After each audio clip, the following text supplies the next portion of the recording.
Walk it off. Stop acting like a baby. My father shouted as I lay motionless on the ground. My brother stood grinning while my mother blamed me for ruining his birthday. But when the paramedics saw I couldn't move my legs, she radioed for police backup. The MRI would reveal. This isn't just a story about a fall. It's about the gut-wrenching moment my own family looked at my agonizing pain, my paralysis, and called it a performance. They laughed, they blamed me, and in doing so, they unknowingly sealed their fate, transforming their callous neglect into a criminal act. My name is Audrey, and I'm 28. Even now, the memory of that day feels as fresh and raw as an open wound. The day my body went utterly numb from the waist down. The day my brother, Jason, stood over me, his cruel laughter echoing as I lay motionless on cold concrete. The day my father barked, "Walk it off. Stop being a baby." And my mother, with a chilling lack of empathy, accused me of ruining Jason's birthday party. They had no idea that their dismissal, their utter refusal to acknowledge my suffering, would soon make them criminals. Growing up in the Matthews household, it was like living on a perpetually shifting bed of eggshells. From the outside, we were the picture-perfect family, a beautiful suburban home in Massachusetts, a successful accountant father, an ideal homemaker mother, and 2 kids who excelled in school. But, God, appearances can be so deceiving. My father, Douglas Matthews, was this towering figure, 6 feet 2 inches, a solid block of stoicism. He genuinely believed that showing emotion was a sign of weakness, a lesson hammered into him by his military father. And he, in turn, passed those toxic beliefs down to us, especially to Jason, his firstborn son. "Audrey, you need to toughen up," was his constant refrain. Whether it was a scraped knee, a broken heart, or a legitimate illness, his response was always the same. Minimize, dismiss, move on. My mother, Eleanor, wasn't much better. She'd occasionally offer a glimpse of nurturing, but her unwavering allegiance was always to my father and Jason. She was a perpetually nervous woman, terrified of upsetting the delicate balance of our household. If acknowledging my pain meant disrupting that, she would choose denial every single time. "Your brother would never complain about something like that," she'd say, those comparisons cutting deeper than any physical blow. Then there was Jason, 3 years my senior, the golden child. Now 31, he'd spent his entire life as the son who could do no wrong in our parents' eyes. Athletic, charismatic, and shockingly manipulative, Jason quickly learned he could get away with anything as long as he maintained his perfect facade. I still remember being 7, Jason 10. He pushed me off my bike, breaking my wrist. When I cried to my parents, he calmly claimed I'd fallen because I was clumsy. They believed him, no questions asked. At the hospital, my father lectured me about being careful. My mother fretted about bills. Not once did they consider Jason might be lying. This pattern, this insidious cycle, continued through childhood and into our adult years. Jason would torment me with pranks that crossed the line into outright cruelty, and my parents would either ignore his behavior or, worse, blame me for provoking him. When I was 12, he locked me in our basement for hours during a thunderstorm, knowing how terrified I was of the dark. When I finally escaped hysterical, they accused me of making up stories for attention.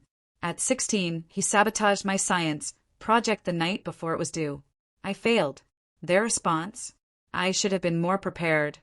Shouldn't have left everything to the last minute. By the time I reached adulthood, I'd learned to keep my distance. I moved out at 18 for college in another state, coming home only for major holidays. I built a life, an elementary school teacher, friends who actually cared, and therapy to unpick the damage of my upbringing. But family ties are a complicated beast. No matter how many boundaries I tried to build, guilt and obligation would always tug me back into their orbit. Which is why, when my mother called, insisting I attend Jason's 31st birthday, I reluctantly agreed. It had been 6 months, and a small, foolish part of me hoped things might have changed.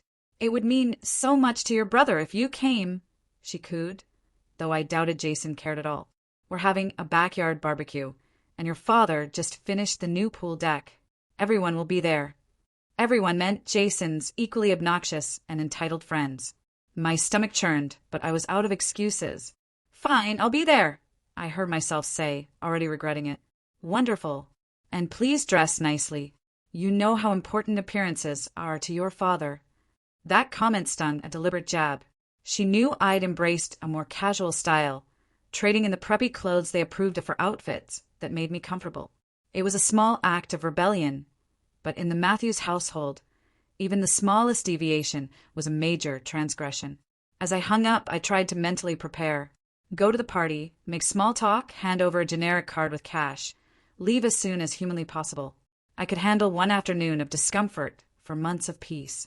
What I couldn't have known was that this birthday party would be the last time I'd ever walk without assistance. That this casual cruelty would escalate to a point of no return. That my parents' refusal to take my pain seriously would cross the line from emotional neglect straight into criminal negligence. I packed an overnight bag for a hotel, needing that small boundary, a reminder I was no longer under their control. I chose an outfit that would pass my father's inspection, but still felt like me. Dark jeans, a blue blouse, comfortable flats. The 2-hour drive was filled with deep breathing exercises and therapist-taught visualization. I was an adult. I could leave, but all the therapy in the world couldn't prepare me for the catastrophe that was about to unfold. I arrived precisely at 2 p.m., a deliberate strategy to minimize one-on-one family interaction. In a crowd, I could blend in. The driveway was packed with expensive SUVs and sports cars, Jason's friends. I recognized Tyler's red Corvette. He'd been just as complicit in tormenting me. My mother greeted me with an air kiss and a quick once-over. "Audrey, you made it. Everyone's out back. Your brother just opened his presents." Of course, they'd started without me. Another subtle reminder. I wasn't essential, just tolerated.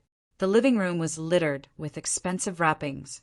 New golf clubs, designer clothes, keys to something. "We got him that jet ski he's been wanting," my mother proudly informed me, pointing to a photo. "Your father's having it delivered next week." I nodded, the familiar pang of inequity hitting me. For my 30th birthday, 6 months earlier, I'd received a department store gift card. I placed my $200 card on the table and followed her to the backyard. The scene was exactly as expected. About 30 people, mostly men in their early 30s, drinking, lounging around the new pool deck. My father played host at the grill, flipping burgers with the precision of a suburban patriarch.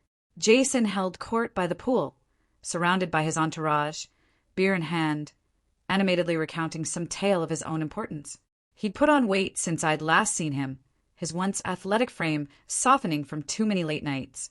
He spotted me, broke away, and approached with artificial enthusiasm.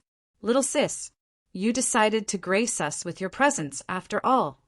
His words were friendly, but the gleam in his eyes was anything but. He pulled me into a hug that was too tight, too aggressive, a physical reminder of our toxic dynamic. "Happy birthday, Jason," I replied, extracting myself quickly. "The place looks great." "Dad spent a fortune on that new deck," he said, gesturing. "Custom-built Brazilian hardwood. Cost him nearly $20,000.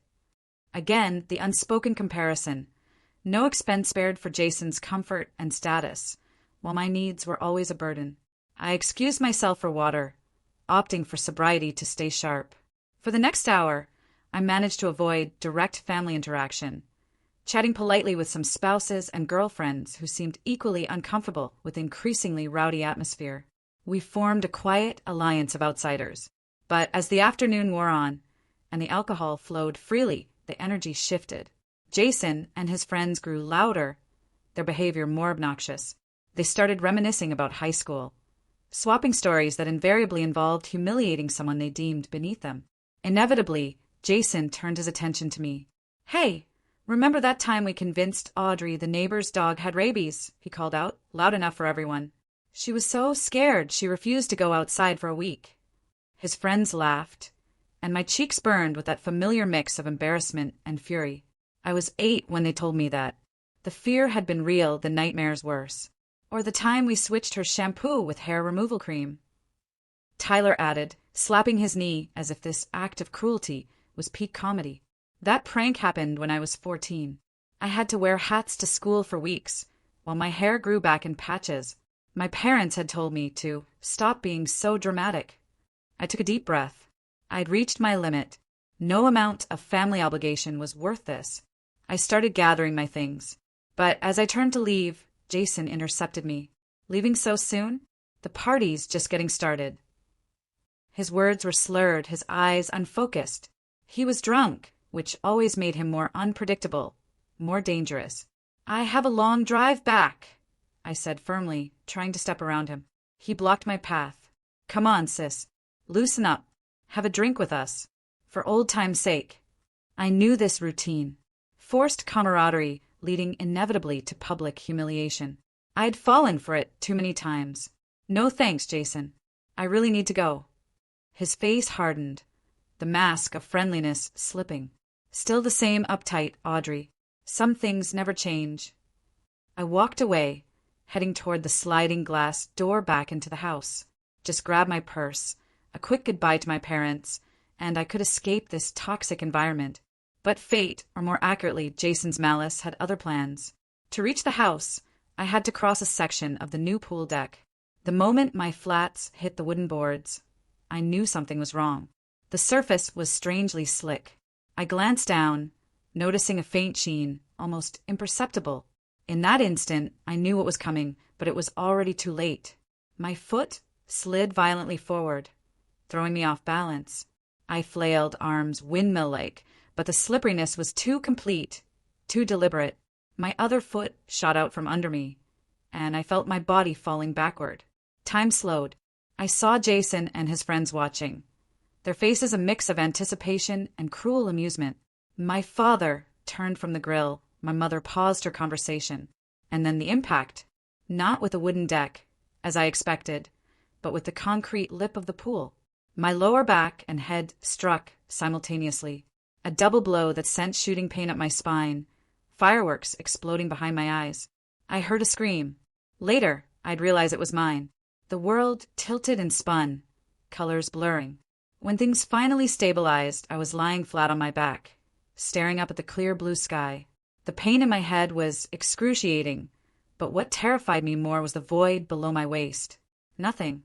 No feeling. Help. I gasped, my voice barely audible. The impact had knocked the wind out of me. Please help me. I can't feel my legs. The first face in my field of vision was Jason's. He was looming over me. To my horror, he was smiling. Nice stunt, sis. Very dramatic. He turned to his friends. She always was a theater kid. I tried to move, to sit up, but my body wouldn't obey. My arms worked, but when I tried to shift my legs, nothing. No response, no sensation. Just a terrifying void where the lower half of my body should have been. I'm serious, I said, my voice stronger now, edged with pure panic. Something is wrong. I can't move my legs. I think I hit my back on the concrete. Jason rolled his eyes, still convinced this was a performance. Come on, get up. You're embarrassing yourself. I can't get up. I was crying now, tears of pain and fear streaming. Please call an ambulance. I think I'm really hurt. By this point, a small crowd had gathered. I saw curiosity, discomfort, but no one moved to help. They were taking their cues from Jason, assuming this was just another family drama. My father pushed through, his face a mask of irritation. What is going on here, Audrey? Why are you on the ground? Dad, I sobbed, a fleeting wave of relief washing over me. Surely he would take this seriously. I slipped and fell. I hit my back on the pool edge. I can't feel my legs. I need to go to the hospital. I expected concern, urgency, immediate action. What I got instead was a dismissive scoff. For God's sake, Audrey, the deck is perfectly safe. I just had it installed by professionals. He gestured impatiently. Walk it off. Stop being a baby. You're making a scene at your brother's party. The words hit me like a physical blow. Even now, even when I was literally unable to move, my pain was being dismissed. My experience invalidated. Douglas, maybe we should help her up, my mother suggested, appearing at his side. But her concern wasn't for me. People are watching. I can't get up. I repeated, my voice rising with desperation. I need an ambulance. Please, Mom. Dad, I'm begging you. Something is seriously wrong. My mother knelt beside me, her voice dropping to an angry whisper. Audrey Matthews, that is enough. You've always been jealous of your brother's attention, but this is taking things too far.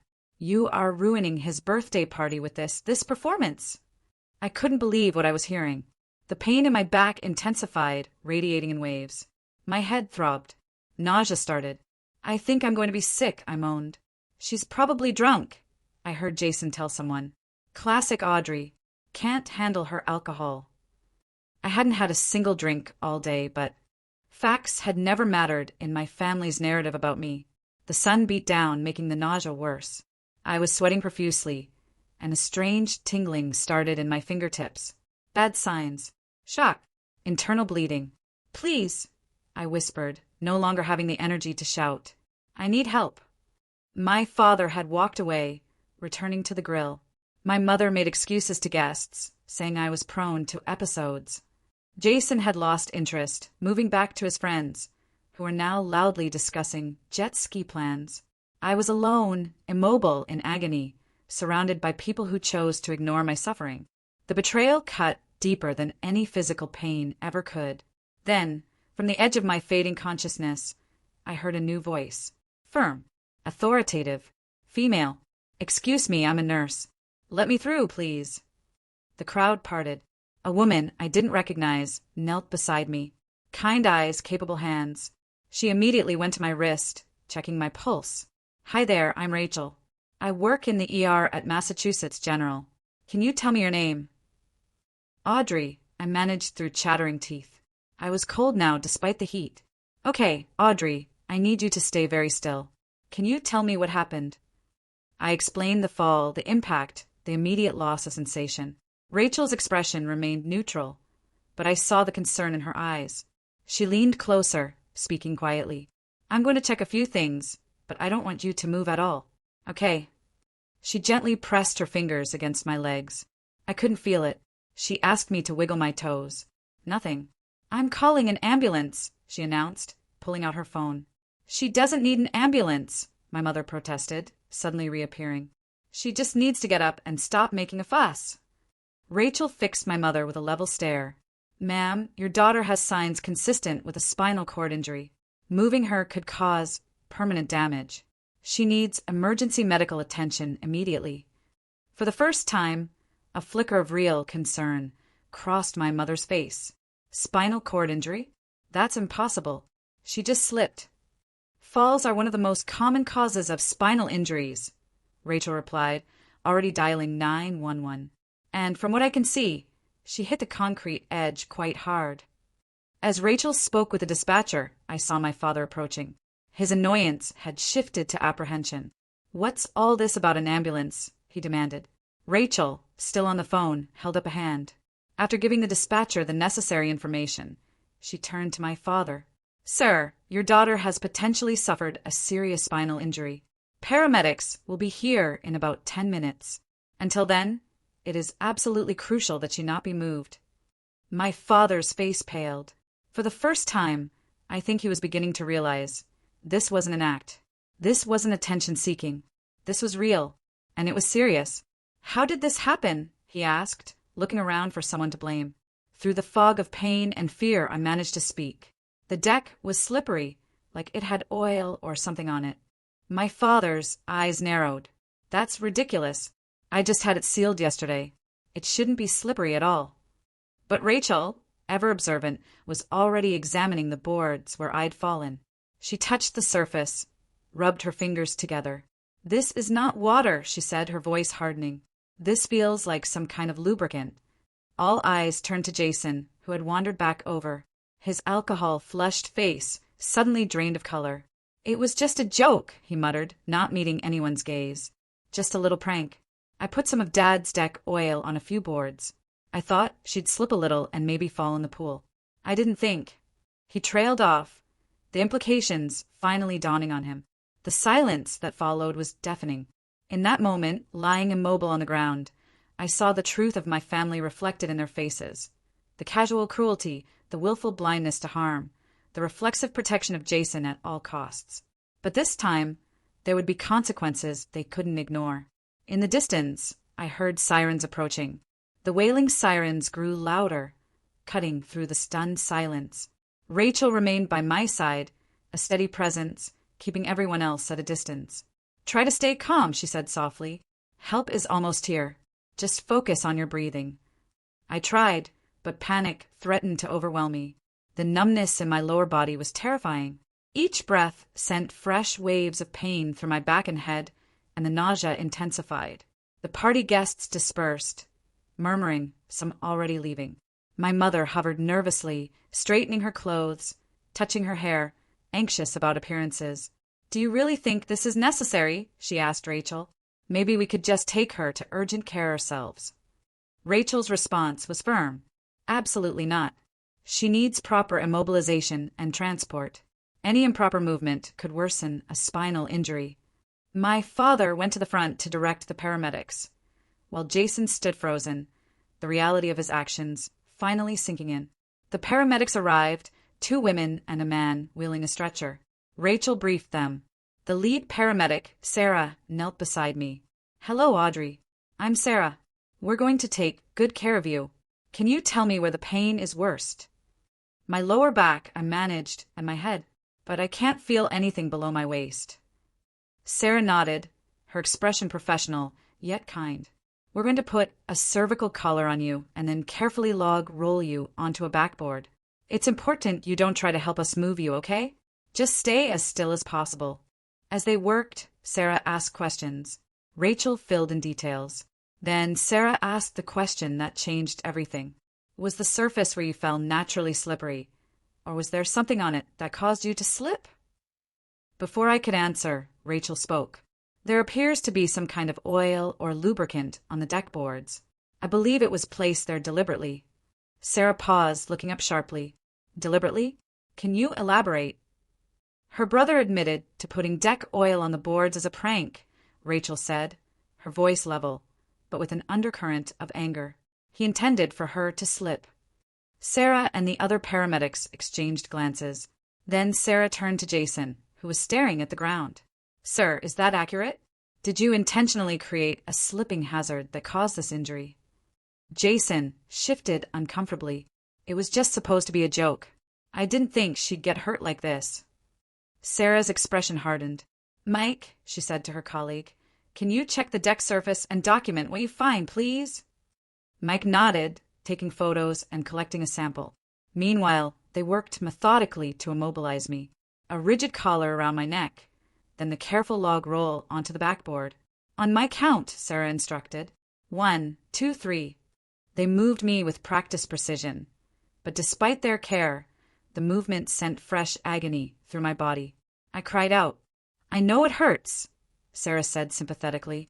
We'll give you something for the pain as soon as we have you secured. Once strapped in, they transferred me to the stretcher and attached monitors.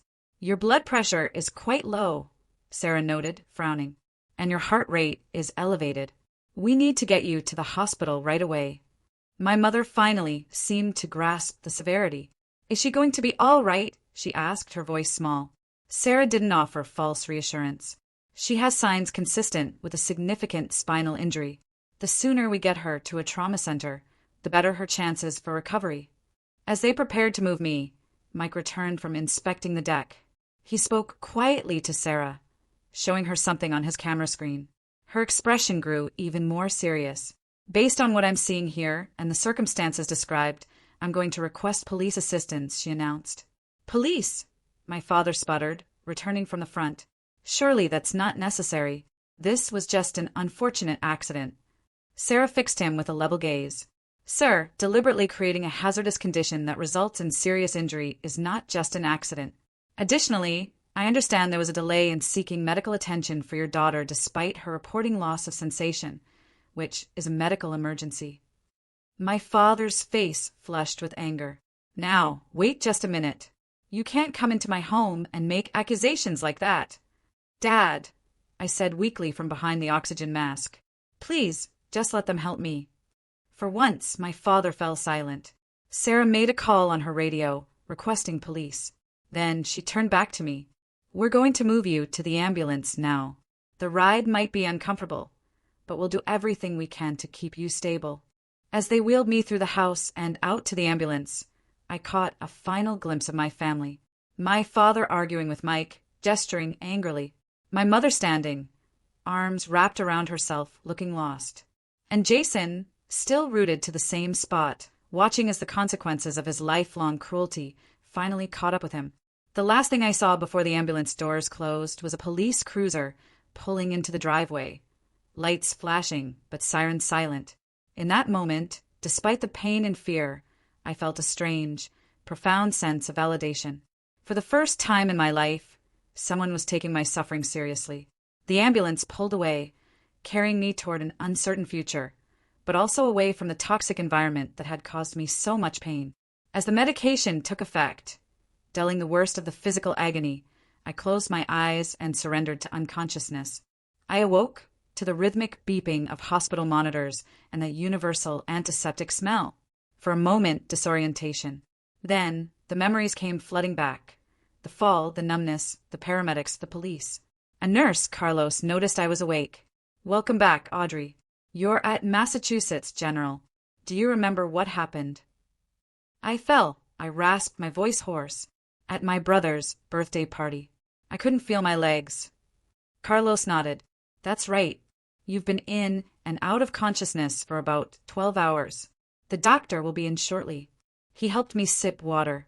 Even that small movement flared pain in my back. "What's wrong with me?" I asked, my voice trembling. "Can I still not move my legs?" Carlos's expression was compassionate but professional. "The doctor will explain everything. Try to stay calm." As if on cue, Dr. Martinez, the neurosurgeon, entered. "Good morning, Audrey.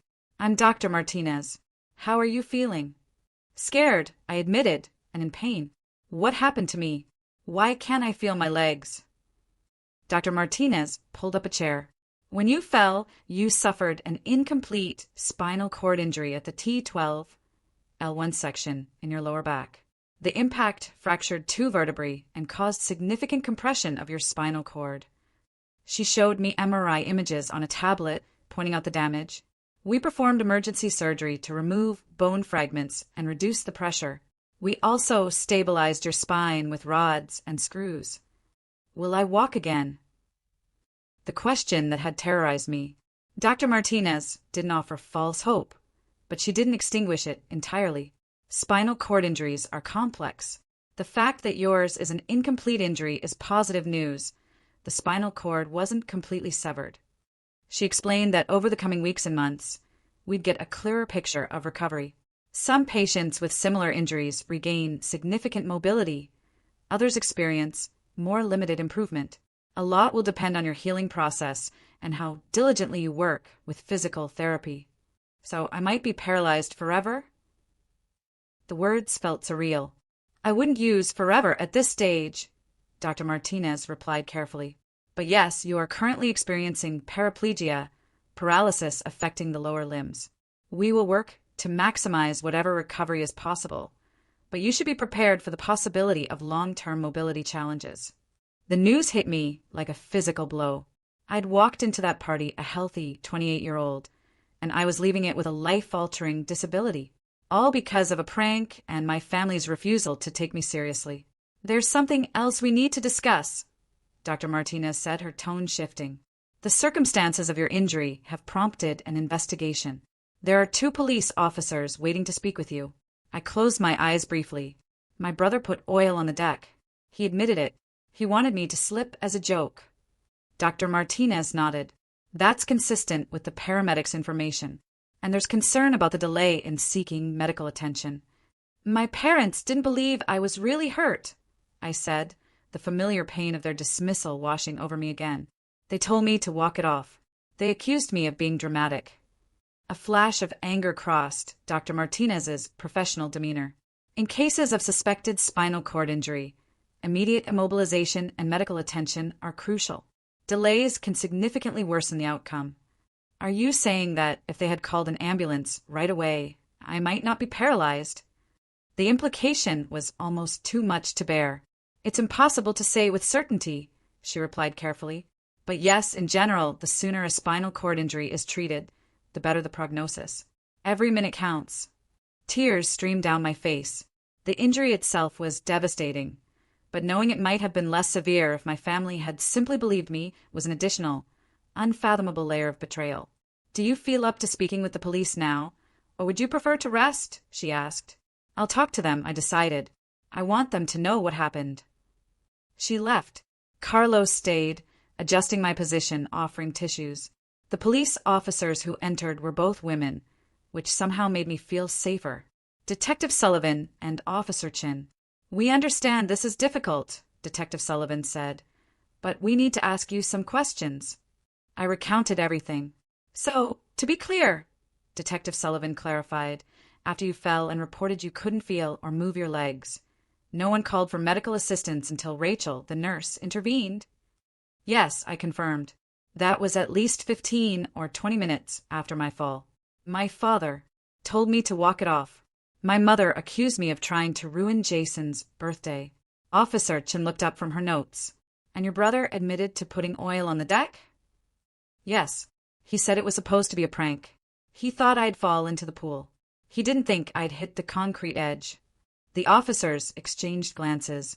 We should inform you, Detective Sullivan said, that we've already taken statements from several witnesses, including Rachel Cooper and the paramedics. We've collected evidence from the deck, which confirmed the presence of deck oil. She paused. Your brother, Jason Matthews, was taken into custody last night on charges of reckless endangerment, resulting in serious bodily harm. Your parents, Douglas and Eleanor Matthews, are currently being investigated for negligence and failure to provide necessary medical assistance. The news stunned me. As much as they had hurt me, I'd never imagined criminal charges. They could go to jail? I asked, barely a whisper. That will be up to the district attorney and the courts, she replied. But yes, these are serious charges, especially given the severity of your injuries. They asked a few more questions, thanked me, and left. After they were gone, I lay there, trying to process everything. The physical reality of my injury was overwhelming enough, but the legal and emotional implications were staggering. No one from my family had called or visited. I wondered if they were legally prevented, or if they were simply continuing their lifelong pattern of avoiding accountability. As evening fell, a hospital social worker, Marcus, came to see me. He explained he'd help coordinate my care plan, including rehab and resources for adjusting to life with a spinal cord injury. You're looking at a significant recovery period, he told me gently. After you're stable enough, you'll likely need several weeks in an inpatient rehabilitation facility, followed by ongoing outpatient therapy. I live alone, I said, the practical implications hitting me hard. My apartment has stairs. I teach elementary school, which means being on my feet all day. Marcus nodded. These are all challenges we'll help you navigate. There are resources for home modifications, vocational rehabilitation, disability benefits. It's a lot to take in right now. Indeed it was. In 24 hours, every aspect of my life had been upended. My body, my home, my career, my family relationships, all transformed in ways I was only beginning to comprehend. That night, alone, I cried for everything I had lost. But beneath the grief and fear, a small spark of determination began to glow. I had survived my family's lifelong emotional abuse. Somehow I would survive this too. And for the first time, they would face consequences. The weeks following my injury passed in a blur of medical procedures, pain management, and the first tentative steps toward rehabilitation. I remained in the hospital for 14 days, as the full extent of my injury became clearer. Dr. Martinez explained that while surgery had stabilized my spine and relieved pressure, there was significant damage that would take time to heal, if it healed at all. You have what we call an ASIA-C classification, she told me. This means you have preserved some motor function below the level of injury, but it's not strong enough to be functional. You also have some sensory preservation, which is a positive sign. I had begun to regain some sensation in my thighs and occasional tingling in my lower legs, which the team considered encouraging. Still, no voluntary movement below my knees and minimal strength in my hips and thighs. The physical recovery was challenging, but the legal proceedings added another layer of complexity. 10 days after my injury, I met Laura Jensen, an assistant district attorney. The police investigation is complete, she informed me. Based on evidence and witness statements, we've filed formal charges against your brother and parents. Jason faced a felony charge of reckless endangerment, potentially up to 10 years in prison. My parents were charged with criminal negligence and failure to provide necessary medical assistance, up to 5 years if convicted. These are maximum penalties, Laura explained. Actual sentences depend on many factors, including prior criminal history, which none of them have, and whether they plead guilty. She also informed me I had the right to file a civil lawsuit for damages.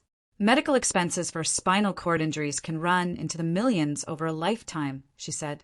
Not to mention lost wages, pain and suffering, home modifications, and ongoing care. It was overwhelming. Part of me wanted nothing more to do with my family, just to cut ties and focus on recovery. But the practical reality was that I faced enormous financial challenges due to their actions. Laura connected me with Michael Greenberg, a personal injury attorney specializing in spinal cord injury cases. He visited me, explaining the process. Your case is strong, he told me. The liability is clear, especially with your brother's admission. Your parents' homeowner's insurance will cover some damages, he continued. But for the full compensation you deserve, we would need to go after their personal assets as well. The thought made me uncomfortable. Despite everything, these were still my parents. But, as Michael gently pointed out, my new reality would include extensive medical bills, lifelong care needs, and a significantly altered earning capacity. This isn't about revenge, he assured me.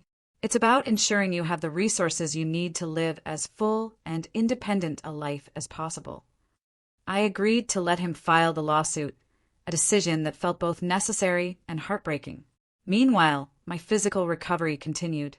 After 2 weeks in acute care, I was transferred to a specialized spinal cord injury rehabilitation center.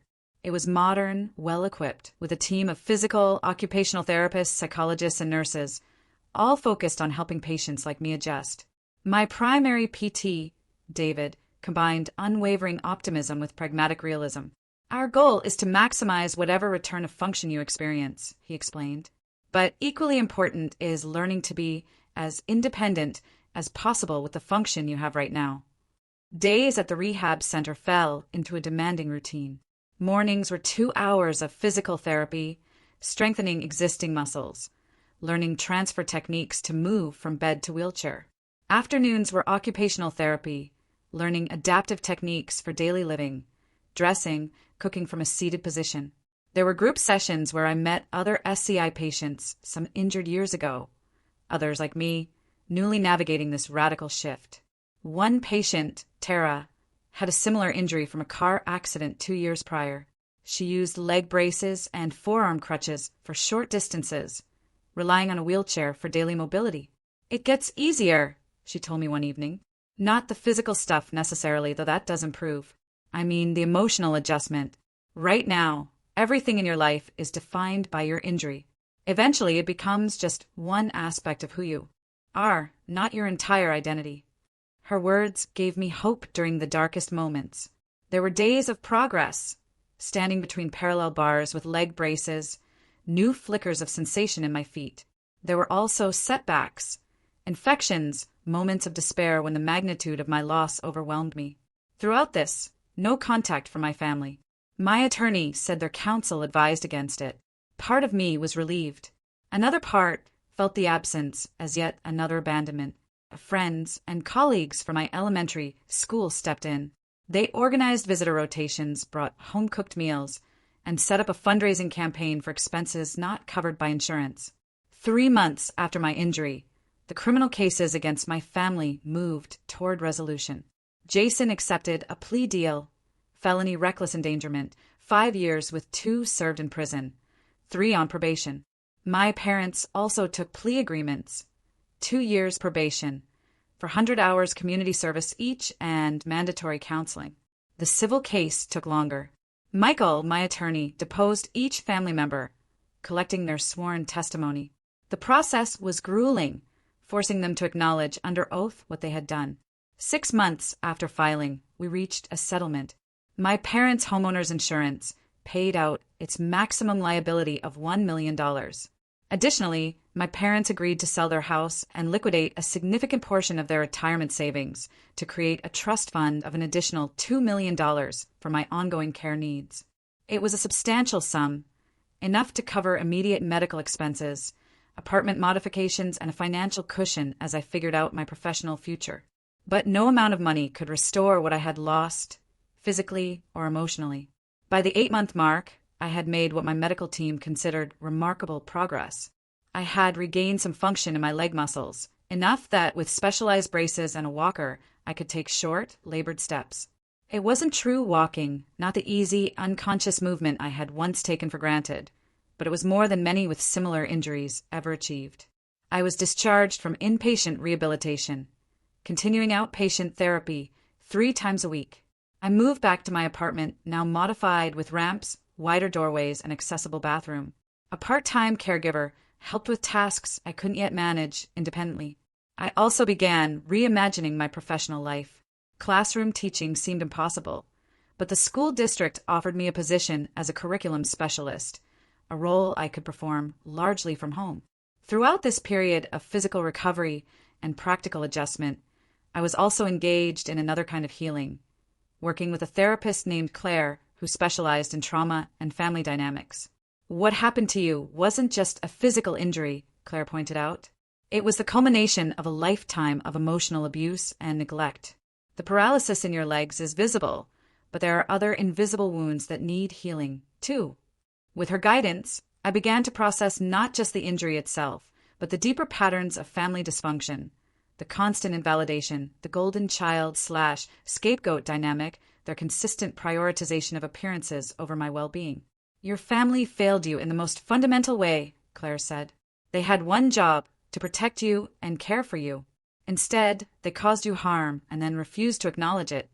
Acknowledging this truth was painful, but ultimately liberating. It allowed me to see that my injury, devastating as it was, had also freed me from the toxic family system that had caused me so much suffering.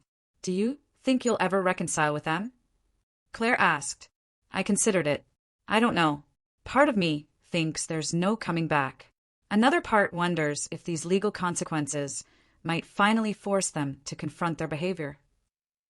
Either way, she said, your healing doesn't depend on their acknowledgement or changes. It's something you do for yourself. And slowly, painstakingly, that's what I began to do. Heal not just my body, but my sense of self, my understanding of what family should be, and what relationships I deserved.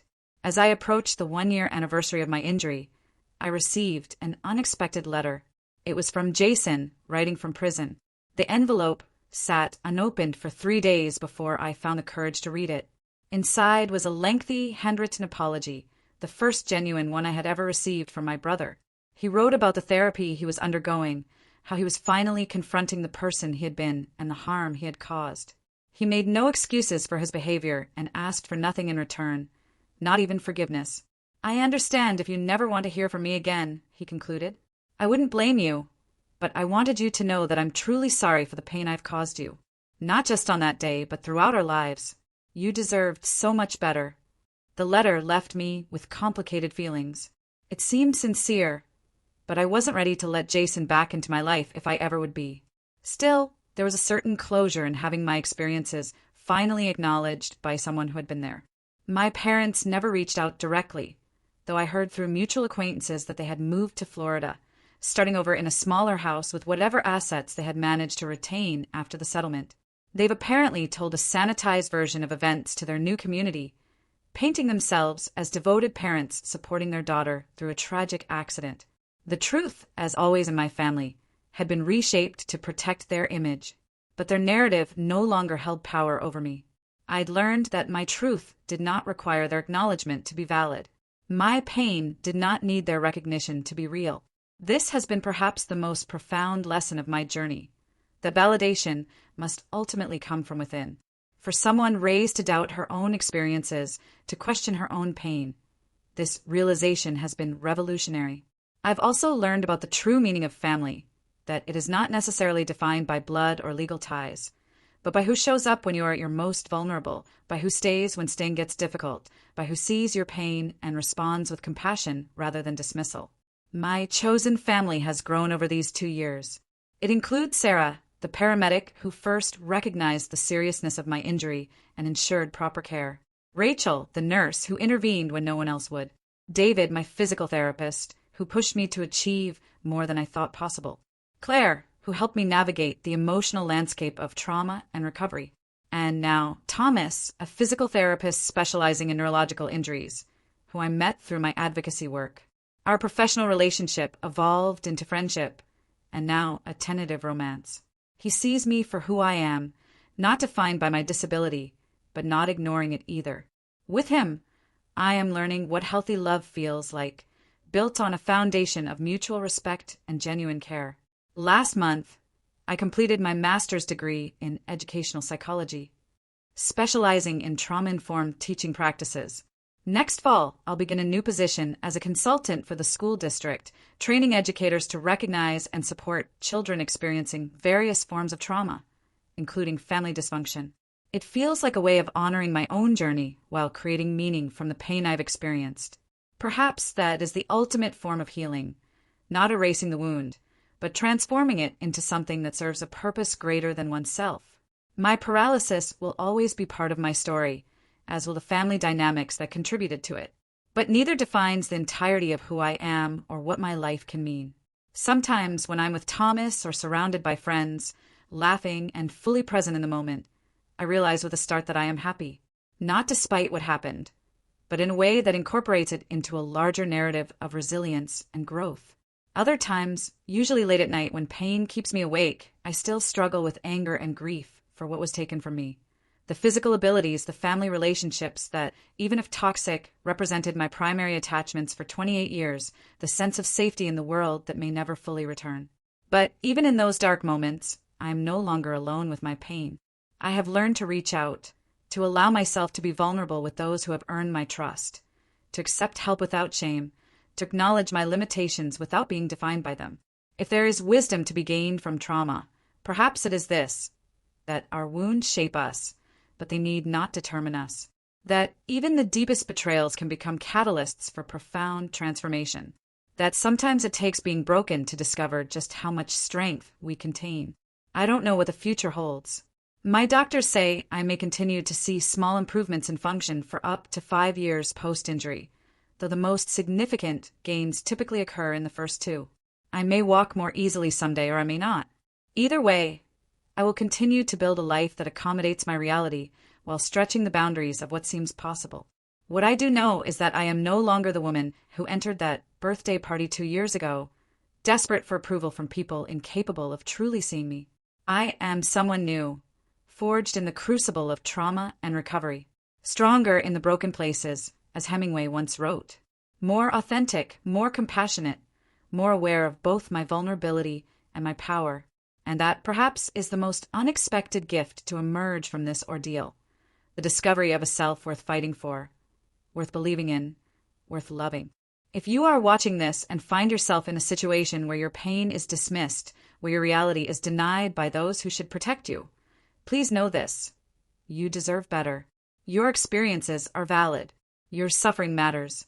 And there are people in this world who will see you truly if you can find the courage to reach beyond those who refuse to. Have you ever had your pain dismissed by someone who should have believed you? How did you find the strength to trust yourself when others wouldn't?